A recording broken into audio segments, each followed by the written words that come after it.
O último fator que eu coloquei aqui para ser observado é no pós-parto. Veja, o período pós-parto, ele é um período onde o corpo feminino que sofreu uma série de alterações para poder gestar, quer dizer, para poder formar aquele embrião feto e aquele novo ser vivo nascido, essas alterações, elas sofrem uma queda abrupta com o descolamento placentário, né?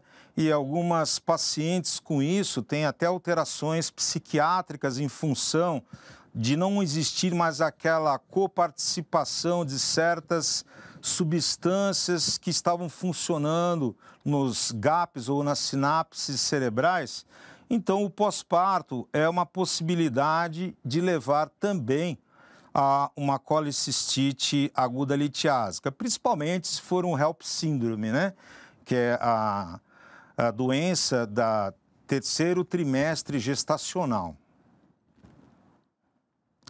Bom, a gente falou que, devido à proximidade da vesícula biliar de estruturas nobres ao seu redor e havendo a possibilidade do processo inflamatório acolar a superfície da vesícula, a túnica, vamos dizer assim, a serosa de outra estrutura intraabdominal, levando a um processo inflamatório com ruptura. Então, nós temos a possibilidade de inúmeras fístulas. A gente entende que fístula é assim. Fístula é a comunicação de uma cavidade com outra, que pode ser entre órgãos ou entre um órgão e a superfície cutânea. Então, fístula enterocutânea é de um órgão com a superfície cutânea. E no caso da fístula colecisto-duodenal, que foi justamente a que eu comentei, é entre a cavidade da vesícula biliar com a cavidade duodenal, liberando ali o cálculo que estava impactando e, dependendo do tamanho ou do diâmetro desse cálculo, ele pode, na sua descida do duodeno jejúneo, ele impactar na válvula ileocecal, provocando uma suboclusão ou oclusão intestinal que chega a demandar tratamento cirúrgico. A fístula colecistocólica, nós comentamos a presença do cólon transverso próximo dessa região também. Então, o que ocorreria? Este cálculo iria cair na luz do cólon, que é muito mais calibrosa do que a luz do intestino delgado, não trazendo tantos problemas. Porém, tanto no caso da fístula colecisto-duodenal, como a colecistocólica ou com qualquer outra víscera oca que não seja relacionada à via biliar, irá ocorrer imediatamente a presença de ar dentro das vias biliares, com a colonização e infecção das vias biliares, podendo levar a uma colangite. Temos a fístula colecistogástrica, que a gente comentou, e algo interessante também é que a fístula colecistogástrica, não tão atualmente, porque Helicobacter pylori, depois que nós começamos a conhecê-lo e erradicá-lo, depois que nós começamos a entender a fisiopatologia dos anti-inflamatórios não hormonais, diminuindo a perfusão da irrigação da parede gástrica e levando ao processo de uma úlcera péptica gastroduodenal, às vezes essa úlcera gástrica ela pode terebrar ou penetrar para a vesícula biliar, promovendo uma fístula colecistogástrica. E dependendo do tamanho do cálculo, nós podemos ter um Gastric Outlet Syndrome, ou uma síndrome de obstrução do esvaziamento gástrico por oclusão do piloro. Tem algumas imagens mais para frente. Temos a possibilidade de fístula colecisto-coledociana. Então, a vesícula biliar se encontra próxima ao colédoco e, pelo processo inflamatório, faz a erosão e a comunicação entre a vesícula e o colédoco. Nesse caso, não vai haver a presença de ar na via biliar, a não ser que tenha ocorrido nesse paciente antes esfincterotomia do esfíncter de Oddi, da papila de Vater, que, por sua vez, permite a subida de gás do duodeno para dentro da via biliar. Temos a fístula colédoco-duodenal. Cálculos dentro do colédoco podem estar impactados no colédoco. O colédoco, ele é a união hepático direito, hepático esquerdo, hepático comum, cístico, colédoco, juntando aqui embaixo com ducto de Wirsum, né? Então, ele também tem um calibre que chega no máximo a cerca de 0,7, 0,8 centímetros de diâmetro. Dependendo do tamanho do cálculo que se encontrar presente aqui dentro dessa via biliar extrahepática, ele pode funcionar como aquela bolinha que a gente usa para mergulhar, snorkel, né? Que a gente afunda, a bolinha tampa a nossa respiração e quando a gente sobe, ela se libera. A mesma coisa, pode acontecer um mecanismo de alçapão dentro da via biliar extrínseca ou extrahepática, seja hepático comum, colédoco, e o cálculo ora sobe, ora desce. E esses casos dão para a gente uma flutuação na bilirrubina, principalmente a direta. Então, na fístula colédoco-duodenal, o que vai ocorrer é a junção da processo inflamatório erodindo no duodeno, fistulizando, entrando ar na via biliar e micro-organismos que normalmente não habitam a via biliar.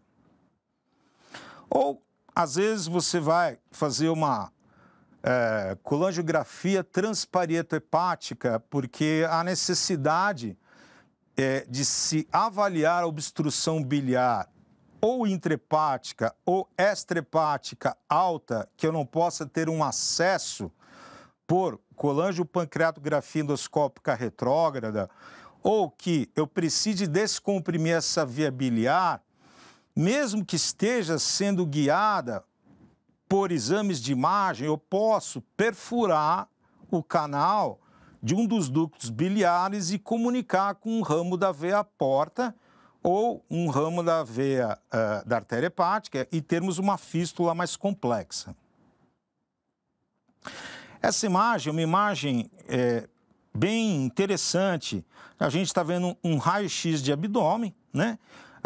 Esse raio-x, para quem está acostumado, né? Assim, hoje em dia quase que não se usa mais a incidência de abdômen agudo, que seria cúpulas diafragmáticas com o paciente em pé, o paciente deitado em decúbito lateral com raios horizontais, para a gente observar se há alguma perfuração, se há algum sinal de obstrução por distensão gasosa de alças, que dá para se fazer esse diagnóstico com um simples raio-x rapidamente. Às vezes, dependendo da hipótese diagnóstica, se for uma apendicite e eu encontro aqui um fecalito com um sinal de descompressão brusca no ponto de McBurney, que é sinal de Bloomberg, não há necessidade de fazer tomografia para você, se for homem, para você fazer diagnóstico de apendicite aguda. Então, olha aqui o cálculo, gente. Ele está parado no ilho terminal, na entrada, no seco. O que vai acontecer? Com o passar do tempo, em ele não passando, ocorrerá uma dilatação a montante. Bom, a gente produz um litro de saliva por dia, 1 litro de suco gástrico, 1 litro de bile, 1 litro de suco pancreático, líquidos ingeridos, produção de lubrificação de esôfago e do intestino delgado.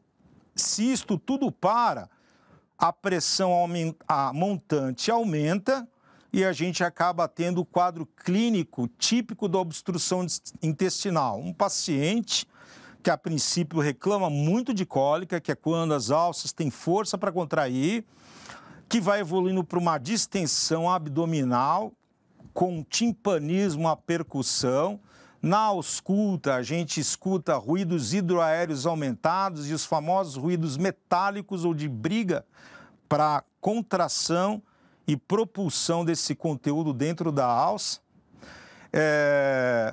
E quando a alça se esgota, vamos dizer assim, e dilata, você tem vômitos fecaloides por um fluxo retrógrado de todo esse trajeto para o estômago. Um quadro obstrutivo, né? Então, aqui, como nós falamos, que está no delgado, deve ter sido originada de uma fístula colecisto duodenal, aonde o cálculo de um tamanho, deve ter uns 3 centímetros aqui, pelo menos, obstrui a entrada do cólon e um abdômen agudo obstrutivo. Aquela outra situação que eu falei é quando a erosão ocorre da vesícula biliar para o estômago. Eu não encontrei uma imagem melhor que essa para mostrar, mas o que nós estamos vendo aqui, lembrando, a cabeça do paciente está para lá, as pernas estão para cá. Então, eu tenho fígado, vesícula biliar e olha aqui só, a presença de gás e o cálculo, esse gás no caso aqui é o gás também do duodeno, e o cálculo obstruindo o piloro. Então o estômago ele não consegue se esvaziar. Então o paciente vai contar uma história de colicistite aguda que de repente teve um alívio quando ocorreu o esvaziamento abrupto dessa vesícula por passagem do seu conteúdo para o estômago, mas daí em diante, se esse cálculo sifonar no piloro, você pode até ter passagem de alguma coisa, mas se ele encravar, você vai ter uma obstrução gástrica, distensão gástrica volumosa, vômitos em grande quantidade, né? Então, é o caso de uma fístula colicisto duodenal.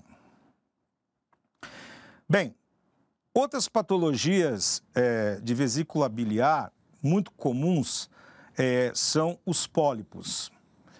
O pólipo seria uma excrescência nascida para dentro da luz de algum órgão do nosso corpo. Nós podemos ter pólipos no sistema digestório, gênito urinário, podemos ter pólipos em vias respiratórias, em qualquer local. Os pólipos, eles podem ser apenas reativos ao processo de agressão, numa tendência de diluir o fator agressor daquele local, promovendo um crescimento epitelial com um estroma vascular no seu interior, ou eles podem ser lesões neoplásicas, não malignas, mas que podem se malignizar com o passar do tempo. Então, nós temos aqui pólipos na forma de lesões benignas, neoplásicas, adenoma, oma, tumor, adenos, glândula. Então, é um pólipo que é uma lesão pré-maligna, mas pode não se transformar se o fator de agressão ou se a carga genética assim não o for para ser. Leiomioma, lipoma, nós encontramos lipoma em vários lugares do corpo, né? A gente chama de heterotopia, a gente pode encontrar lipoma na submucosa do esôfago, a gente pode encontrar pâncreas na submucosa do estômago, é uma grande quantidade de possibilidades. Neurineloma, amartoma. Amartoma, o que é? Um amartoma é quando você tem um tecido normal em quantidade aumentada num local. Por exemplo, um hemangioma, ele é um amartoma. Houve uma produção maior de capilares naquela região, porém, essa lesão não tem um potencial maligno, dependendo do local onde se encontre. Se esse hemangioma é um hemangioma volumoso no fígado, na superfície hepática facilmente passível de um trauma, ele, nesta localização, assume um comportamento maligno no sentido de lesar gravemente o doente frente a um trauma tóraco-abdominal.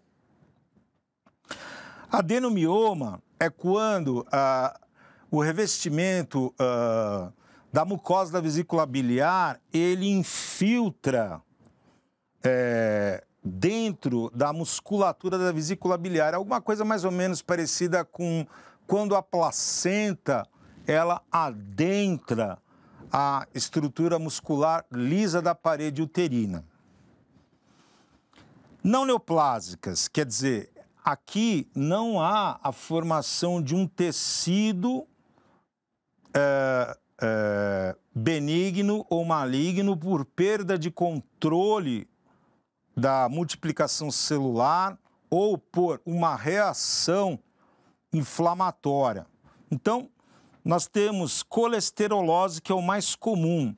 Assim como o colesterol LDL, Low Density Lipoprotein, então ele circula no fluxo sanguíneo central e quando o vaso bifurca, ele é o primeiro a bater na bifurcação e faz uma tatuagem subintimal de colesterol que vai se calcificar, tornando-se numa placa dura que pode romper, ativar a cascata de coagulação e levar à formação de um trombo, obstruindo a circulação desse local. É a mesma coisa na mucosa da vesícula biliar. Heterotopia, que é aquilo que a gente falou, assim, a gente pode ter pâncreas em locais inesperados, lipoma, enfim. E os pólipos inflamatórios por irritação crônica. A maior parte das vesículas, todo o órgão que nós retiramos, ou tecido humano que nós retiramos, deve ser levado para a anatomia patológica, né? O nosso corpo não pertence a nós, pertence ao Estado. Jogar uma parte de um corpo humano no lixo é um crime. Então, nós retiramos, qualquer que seja, mesmo de aspecto benigno, e mandamos para a anatomia patológica. A maior parte das vesículas que foram operadas sendo vesículas com colilitíase sintomática, ou com colilitíase sintomática, ou com colilitíase mais colicistite, quando nós recebemos a anatomia patológica, é observado, na descrição do patologista, mucosa com atrofia, várias áreas de ulceração, que são o quê? São justamente os efeitos da agressão daquele cálculo, que por mais leve que possa ser, sendo espiculado ou pontudo, ele vai provocando lesões na mucosa, que vão levando regeneração. Então, pólipos inflamatórios. Uma coisa que seria semelhante a um pólipo inflamatório seria o granuloma piogênico, quando uma unha encrava. Aquele tecido fibrovascular, ele é um pólipo, né? Ele é um tecido reativo na tentativa de coibir e bloquear aquele processo. Malignas. Nós temos a possibilidade de lesões malignas polipoides primárias, que é o caso do adenocarcinoma, ou metastáticas, melanoma, câncer de mama, câncer de ovário. Eu estou com um paciente, incrivelmente, uma queixa frustra de dor abdominal em faixa, porém, sem nenhum comemorativo que lembrasse cólica biliar, sem história de trauma, que de certa forma melhorava com a eliminação de gases, no exame físico totalmente inocente, sem visceromegalias, com a presença de ruídos hidroaéreos normais, sem sinais de peritonite, porém com história de alteração no ritmo intestinal. Bom, esse paciente chegou para mim e teve um pico febril. Quando ele teve um pico febril e a dor se intensificou na região subcostal direito, devido ao índice de massa corpórea elevado dele e não poder ter certeza se havia um Murphy presente ou não, encaminhei ele para o hospital. Ele foi submetido ao exame de imagem, que não constatou colelitíase, mas sim uma alteração na região do epimesogástrio e evoluiu para uma tomografia e era um câncer totalmente mal delimitado, envolvendo o corpo, cauda de pâncreas, baço, com metástases no fígado, no pulmão. Nós fizemos a colangio-ressonância, o comportamento era um comportamento anômalo, não era de um comportamento de câncer de pâncreas ductal, não, de um adenocarcinoma. E no imunohistoquímico está dando entre melanoma ou sarcoma.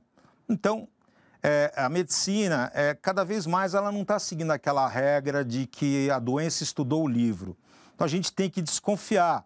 Um paciente que veio uma vez e retornou, você tem que tomar alguma medida protetiva para esse paciente, porque algo não está indo bem.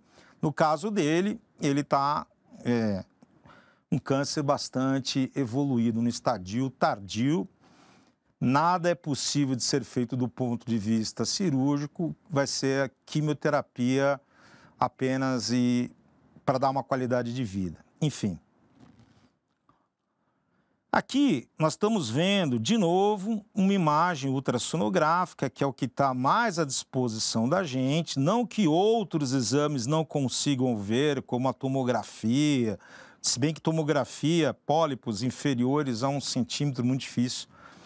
A ressonância magnética de abdômen, a colangio-ressonância, pode ver, mas está aqui, ultrassom mostrando a parede da vesícula biliar de tamanho de espessura normal, com uma lesão dentro do seu interior que, ao ultrassonografista mobilizar o paciente de um lado para outro, a lesão não se desloca. O que é isso? É uma lesão aderida à superfície da mucosa da vesícula biliar. E aí, então, nós vamos entrar numa classificação de acordo com o tamanho, se tem estoque, pedículo ou secécio, ritmo de crescimento, espessura da parede da vesícula biliar, para os diferentes tipos de pólipos, para saber se há indicação cirúrgica ou não, num caso como esse. Mas é bem visível a lesão polipóide. Então, pólipos da vesícula biliar, o que fazer? Bom, o consenso atual é, se é um paciente assintomático e não tem fator de risco para a malignidade, quais seriam os fatores de risco para a malignidade? Pacientes idosos com passado de colangite esclerosante primária, uma doença autoimune ligada a doenças do aparelho digestório. Se não é um pólipo céssio que apresenta um espessamento focal da parede vesicular, quer dizer, colado ao pólipo, há um espessamento maior do que 4 milímetros, algo acontece aqui. E se a pessoa, interessantemente, é de etnia indígena. Então, para esses pacientes assintomáticos, o consenso é cálculos menores do que 6 milímetros. Fazemos ultrassonografia em 1 ano e após a primeira, se nada aconteceu mostrando progressão, a cada 2 anos, então, quando der 5 anos, paramos de fazer ultrassonografia. Se esse pólipo tem de 6 a 9 milímetros, nós realizamos a ultrassonografia a cada 6 meses no primeiro ano e após, anualmente, até 5 anos. Depois, para. Porém, se nesse estudo, na horizontal, na observação, houver um crescimento de 2 milímetros ou o pólipo extrapolou 10 milímetros, então nós começamos a entrar no território da possibilidade de um pólipo neoplásico com indicação cirúrgica. Agora, em pacientes que são portadores de pólipo de vesícula biliar, já com a presença de risco de malignidade, está assim, o protocolo. Se for menor do que 6 milímetros, ultrassom a cada 6 meses no primeiro ano, depois anualmente até 5 anos. E paramos. Se maior ou igual a 6 milímetros, já está indicada a cirurgia, a colecistectomia, de preferência com a tática videolaparoscópica. Se a presença de pólipos são pólipos com mais de 10 milímetros, está indicada a cirurgia, que é a colecistectomia por videolaparoscopia. Bom, uma vez que a gente falou das patologias da vesícula biliar, vamos entrar em patologias das vias biliares intra- e extrahepáticas. Então, a gente começou falando de alterações congênitas na formação da vesícula biliar. A mesma coisa, a via biliar, que nós estamos vendo aqui, ducto hepático esquerdo, ducto hepático direito, o que seria ducto hepático comum, recebendo cístico, virando colédoco para entrar no duodeno, é uma estrutura balonada, de cima a baixo. Então, essa classificação de Todani, que substituiu a antiga classificação, ela está dividida em subtipos. Então, nós temos o 1B, que é infrainserção do cístico, o 1C, que a dilatação não é tão grande como no 1A, mas existe. No tipo 2, existe como que um divertículo, no caso colédoco aqui, né? Aqui no tipo 3, na papila há como se fosse um divertículo, né? Uma colédococele, vamos dizer assim. No tipo 4A, eu associo a lesão externa da via biliar extrahepática a lesões císticas da via biliar intrahepática.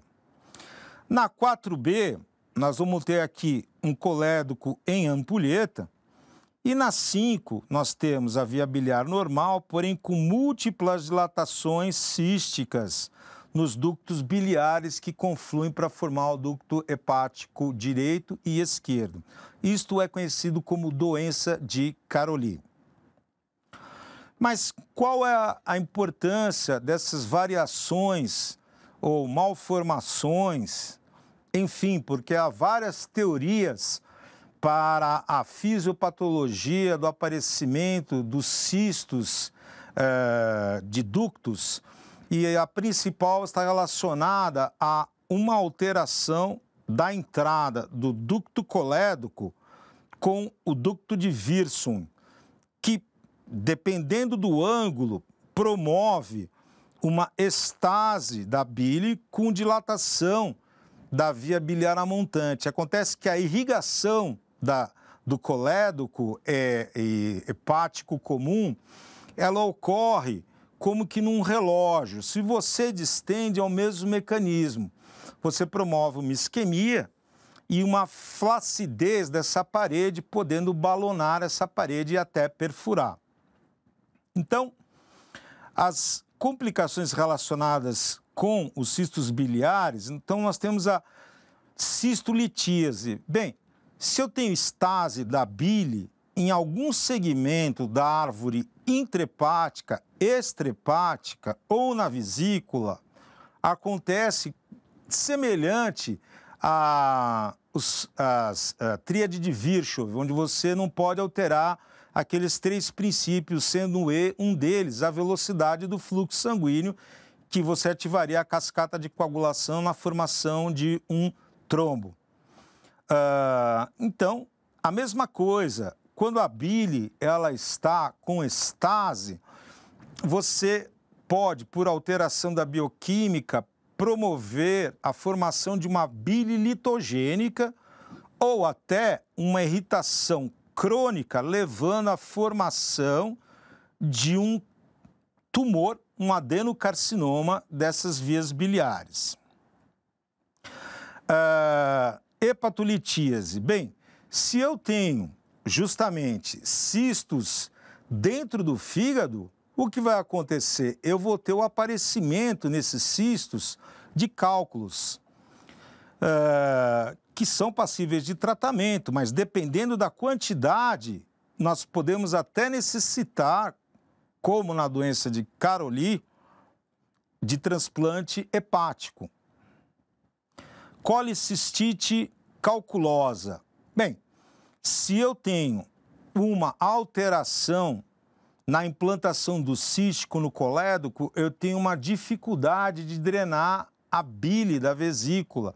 Estase, alteração da bioquímica da bile, inflamação da mucosa da vesícula, essa irritação promovendo a agregação de moléculas e formação de cálculos. Colangite, processo inflamatório químico que pode sofrer a transformação para um processo séptico. Gente, colangite é um processo grave. Se eu encontro com a minha via biliar, seja o hepático comum, seja o colédoco ou a papila obstruída por cálculo ou por edema, o que acontece? Eu tenho bile, que é um alimento, né? Uma bactéria que cai ali, imediatamente está entrando em contato com quem? Com nos lóbulos hepáticos, com a fusão dos ramos da artéria hepática com os ramos da veia porta, caindo no nosso sangue, sepsis. Colangite é uma urgência, colangite supurativa é uma urgência. Existem outros tipos de colangite, como colangite esclerosante primária, que é uma outra patologia a ser abordada, que não se trata de uma urgência. No caso de uma colangite por obstrução supurativa, a primeira coisa que tem que ser feita é normalizar os sinais vitais desse paciente, a ressuscitação sempre. E logo após, encaminhar para o setor de endoscopia para ser submetido a uma colangiopancreatografia endoscópica retrógrada, que é a passagem de um duodenoscópio que vai enxergar a parede medial do duodeno, a papila, colocar um fio guia ali, armar e cortar com uma corrente elétrica, num efeito Joule, abrindo a papila, drenando, podendo ou não colocar um dreno ou uma prótese dentro dessa via biliar para que a drenagem ocorra de maneira bem eficiente.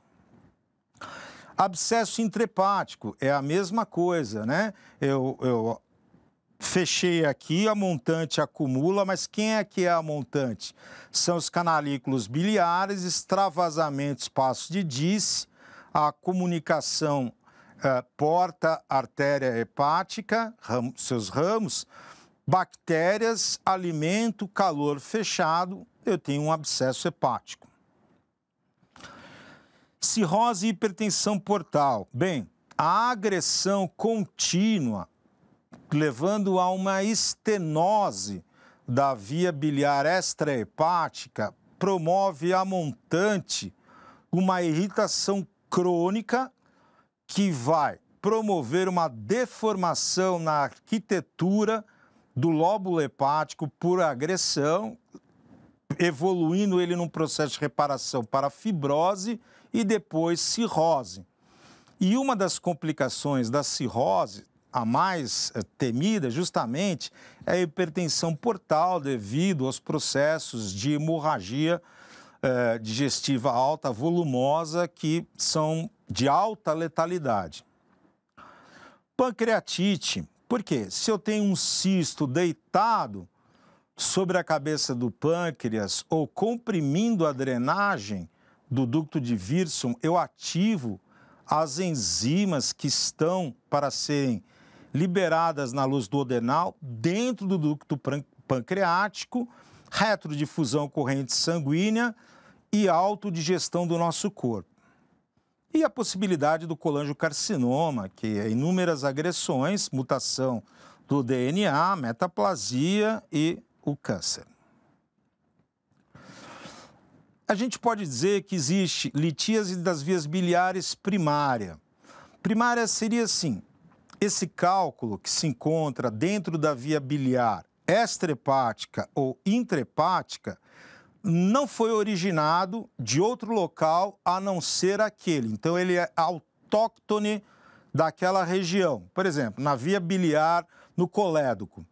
Se eu tenho uma litíase primária de colédoco, este cálculo não migrou da vesícula biliar, não foi um paciente que sofreu colestectomia e tem um cálculo perdido, missed calculus, né?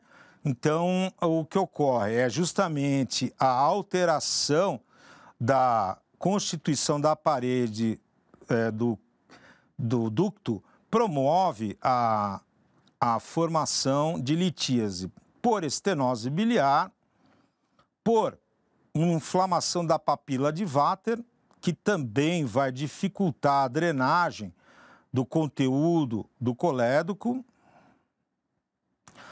por uma disfunção do esfíncter de Oddi, uma patologia onde não há alteração orgânica, mas sim funcional, seria como quase que a acalásia do esôfago. Colangiopatia pancreática, então assim, por uma compressão da cabeça pancreática e uma alteração deste ângulo, eu vou promover uma doença pancreática. E o lembrete que pacientes submetidos à colestectomia laparotômica, laparoscópica, há mais de 2 anos, o encontro ou achado de um cálculo na via biliar não é um cálculo que foi esquecido pela não realização de uma colangio intraoperatória, mas sim um cálculo primário daquela região. E a litíase secundária é justamente aquela oriunda da passagem de cálculos da vesícula biliar transcística descendo para o colédoco, podendo ou não passar para o duodeno, fazendo um mecanismo de sifão, sobe, desce, sobe, desce, sobe, desce, né? Ou passando realmente, podendo ou não dar uma papilite que pode propiciar uma pancreatite aguda biliar.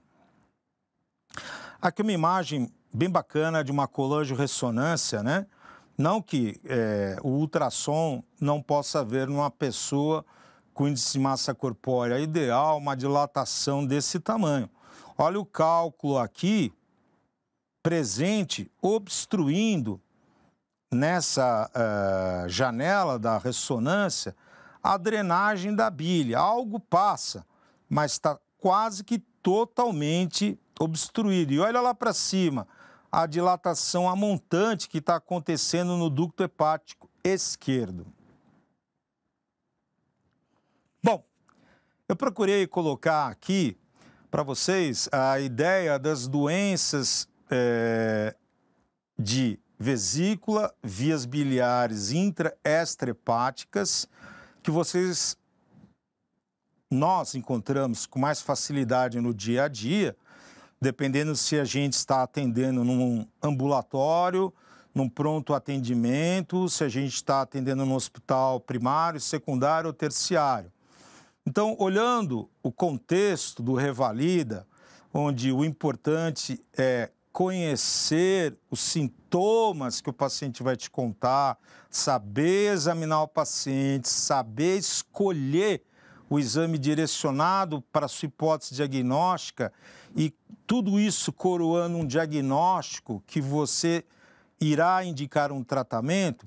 Então, eu escolhi aquelas que são as mais frequentes, tá bom? Agora eu vou falar com vocês de 2 casos das provas do Revalida. Nós temos um caso aqui que foi da prova 2015, prova cinza, questão 26. Então, vamos ler a história e vamos ver cada uma das coisas. Uma paciente, mulher, 37 anos de idade, está por volta da faixa etária dos 40. encontra-se internada em um hospital de referência há 2 dias, com um diagnóstico clínico e laboratorial de pancreatite aguda leve. No capítulo de pancreatite aguda, a gente vai ver que existe pancreatite aguda, pancreatite crônica e dentro da pancreatite aguda e crônica agudizada, formas fulminantes. Mas o diagnóstico clínico e laboratorial dela era de pancreatite aguda leve. Bem, como é a clínica de uma pancreatite aguda? O paciente começa a queixar de uma dor no epigastro, que irradia para o dorso, né? Relaxando essa dor quando ele assume a posição de prece maometana, porque o peritônio não é distendido, né? E como ela é leve, ela não tem as complicações pulmonares e outras sépticas, e ela nega quadro semelhante previamente, quer dizer, ela nunca teve isso. É alguma coisa que apareceu de repente. Aqui ele não comentou o exame abdominal, que é uma coisa necessária, porém no ultrassom abdominal, realizado na admissão, mostrou colilitíase, que é colicistite crônica calculosa, cálculos múltiplos. Também não mencionou o tamanho dos cálculos. Isso faz diferença? Faz. Microcálculos passam pelo cístico, pelo colédoco, parando na papila ou atravessando, dando um edema de papila, obstruindo o ducto de Wilson. Sem dilatação das vias biliares. Opa, se não tem dilatação de vias biliares, é alguma coisa que passou, né? Intra- e extrahepáticas. Então, aqui eu também já penso que é algo agudo, que não dá para pensar em outras causas de pancreatite por tumor ou outras etiologias.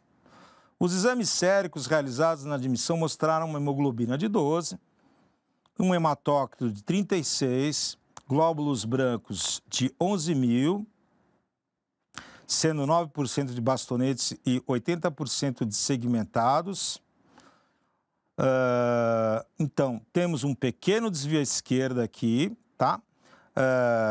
Desvio à esquerda quer dizer assim, eu tendo a ir na linha dos leucócitos para células mais jovens, que vão progredindo para o leucócito maduro. Amilase 2120, quer dizer, se o normal é até 120, nós temos pelo menos aqui umas 15, 16 vezes. O critério para pancreatite aguda é 3 vezes o valor superior da normalidade. Uma transaminase glutâmico oxalacética, que é uma enzima que não é só do hepatócito, mas da célula cardíaca, da célula muscular, 76. Isso não é de grande importância, porque a gente considera alterado enzimas hepáticas, como o TGO-TGP, acima de 2 vezes o valor superior normal. TGP de 60, que é específica do fígado, você vê que, como essa prova aqui foi em 2015, eles não aplicaram a nova nômina, né, a AST, a ALT, né? A ALT é a TGP e a AST é a TGO, até 25 miligramas. Bilirrubina total, 0,6, direta, 0,4, sódio, 134, potássio, 3,6. Ok. Com o tratamento instituído, que ele não comenta, houve melhora quase completa da dor abdominal e a paciente teve boa aceitação da dieta que foi liberada. Em caso de pancreatite aguda, os níveis de lipase, que é específico do pâncreas, eles podem, mesmo regredido o processo de agressão, ainda permanecerem por um certo tempo elevado. Isso pode regredir ou sinalizar a formação de um pseudocisto pancreático. Tá? Qual a próxima etapa que deveria ser adotada no planejamento terapêutico dessa paciente? Quer dizer, uma mulher de cerca de 40 anos, um episódio agudo de dor abdominal, que foi diagnosticado como uma pancreatite em função dos exames laboratoriais, né? E que tem no ultrassom de entrada múltiplos cálculos, sem dilatação da via biliar. Então vamos começar a pensar. Vesícula. Pessoa come alimento que tem óleo ou gordura, colecistocinina, pancreosimina. Contração da vesícula biliar, cálculo pequeno que passa pelo diâmetro do cístico, do colédoco e passa pela papila de Vater, porém dá um edema, é como uma picada no olho. As pálpebras incham e fecham. O suco pancreático não consegue sair para a luz do duodenal, mesmo não estando presente o cálculo ali, né? Por retrodifusão, as enzimas começam a agredir nosso organismo. Mas ela não tinha história nenhuma anterior com esses cálculos aqui, né? Com uma via biliar normal, com um discreto desvio à esquerda. A primeira coisa que eu pensaria seria, faltando novamente, eu digo aqui, o que seria interessante de pôr, o exame físico da paciente, né? Eu pensaria que ela teve um episódio de pancreatite aguda biliar, tá? Então vamos ver as hipóteses que eles colocam. Qual a próxima etapa que deveria ser adotada no planejamento terapêutico dessa paciente? Quer dizer, se ela teve uma pancreatite aguda de etiologia biliar com cálculos na vesícula e está regredindo, a primeira coisa para a gente pensar é o quê? Que o processo aconteceu, está regredindo, mas a gente não pode dar alta para essa paciente sem ela ser submetida a uma colecistectomia. Por quê? Porque a chance dela ter um novo episódio mais grave de pancreatite biliar é altíssima. Então, o correto é, uma vez feito o diagnóstico de uma pancreatite aguda biliar com colilitíase não tratada, antes da alta, a realização da colecistectomia por videolaparoscopia de preferência, né? Podendo fazer ou não a colangiografia intraoperatória, aí há correntes que se dividem, né? Eu faria, porque houve um episódio e eu não gostaria de ter nenhum cálculo perdido por ali, né? E depois disso daria alta. Mas vamos ver as hipóteses. Agendamento da colecistectomia nessa mesma internação pelo risco de recorrência de pancreatite? Perfeito. Colecistectomia em um período de até 3 meses para permitir que o processo inflamatório regrida completamente? Não, fora. Porque a chance dela fazer um novo episódio é gigante. Agendamento de colangiografia endoscópica retrógrada para avaliação do colédoco como preparo para a colecistectomia? Gente, o procedimento de colangiopancreatografia endoscópica retrógrada, ele pode contaminar o pâncreas e a via biliar, levando a um processo séptico. Então, a gente realiza não para um quadro como esse, onde está bem definido que as vias biliopancreáticas estão normais e há cálculos na vesícula biliar. Alta hospitalar com retorno ambulatorial e colecistectomia se houver mais um episódio de pancreatite aguda nos próximos 12 meses? De jeito nenhum. Um próximo episódio de pancreatite aguda pode ser o letal para essa paciente. Então, a resposta está aqui, é a A, né? Então, existe uma lógica de pensar em toda a fisiopatologia, em toda a anatomia, em toda a fisiologia, né? Nos sintomas que ela te encontra, no exame físico que você faz, no exame laboratorial ou de imagem direcionado para fechar o diagnóstico dessa paciente. Bom, pessoal, então a gente vai fazer outras aulas sobre patologias do aparelho digestório. Eu vou ter o prazer de estar com vocês de novo. E sempre nós vamos comentar uma questão do Revalida, que é para a gente exercitar essa coisa de olhar o paciente, ouvir o paciente, colocar a mão no paciente, pedir os exames que me levam a fazer diagnóstico, ter um diagnóstico e indicar a terapêutica mais acertada para esse paciente. Outras tecnologias, como vamos dizer assim, os cálculos, a maior parte deles são radiolucentes, eles não impactam o raio-x. Então, você, num raio-x de abdômen agudo, não verá a presença de um cálculo que não seja radioopaco. A tomografia, se esse cálculo for radiolucente, você não consegue ver o cálculo e você irradiou 1000 vezes esse doente, podendo ter utilizado um único exame radiológico. Ressonância para esse paciente é um exame caro que a ultrassonografia, a princípio, pode nos passar. Colangiorressonância, que é a ressonância magnética do andar supramesocólico do abdômen, com um contraste específico de eliminação hepática para estudar vias biliares, é um exame também muito caro, diagnostica, claro, mas é como matar uma formiga com uma bala de canhão, né? Métodos que sejam invasivos, colangiopancreatografia endoscópica retrógrada, com um paciente que não está obstruído, séptico, não tem indicação, é um exame caro e que pode, inclusive, prejudicar por infecção as vias biliopancreáticas.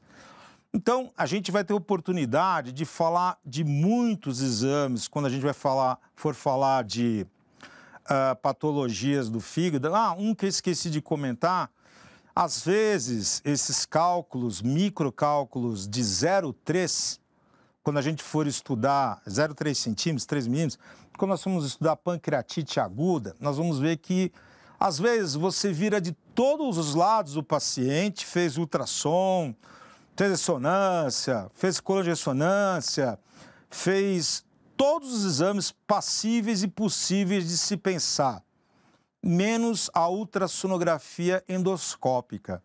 Na ultrassonografia digestiva alta, acoplada a um ultrassom, a distância do ultrassom da vesícula biliar e vias biliares é cerca de 1 centímetro. Então, com certeza, microcálculos, que são esses cálculos de 3 milímetros para baixo, serão visualizados. Então, tudo é um jogo de composição. A gente vai tirando por exclusão até poder pensar numa possibilidade como essa. Mas devemos sempre pensar. Tá bom, pessoal? Ok, obrigado e até o nosso próximo encontro.